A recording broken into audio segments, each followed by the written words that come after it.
పెంచిన విద్యుత్ ఛార్జీలను 1 సంవత్సరం పాటు వాయిదా వేయాలన్నారు అనకాపల్లి ఎంపీ సబ్బం హరి. ప్రస్తుత పరిస్థితుల్లో పెంచిన ఛార్జీలను ప్రజలు భరించలేరని చెప్పారు. రాష్ట ప్రభుత్వం కొంతమేరకు ఛార్జీలను తగ్గిస్తే ప్రజలు సహించరని, పూర్తిగా తగ్గించేంత వరకు ఉద్యమిస్తారన్నారు సబ్బం హరి. వైఎస్ఆర్సీపీ ఎమ్మెల్యే, ఎమ్మెల్సీల కరెంటు దీక్షకు మద్దతుగా ఆ పార్టీ నేతలు విశాఖలో ధర్నా చేశారు.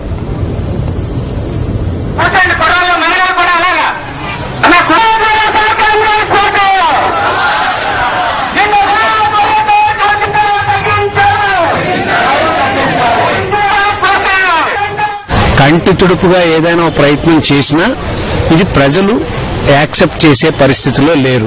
అందుకని ప్రభుత్వం ఖచ్చితంగా ఇది 1 సంవత్సరం పాటు ఇప్పుడు ఏదైతే టారిఫ్ రివైజ్ చేశారో 1 సంవత్సరం పాటు వాయిదా వేసి ఆ తర్వాత ఏదైనా నిర్ణయం తీసుకుంటే బాగుంటుంది తప్పించి ఎట్టి పరిస్థితుల్లో చిన్న కన్నీరు తొడడానికి ప్రయత్నం చేస్తే మాత్రం ఎంతకంటే ఉధృతంగా ఉంటుంది.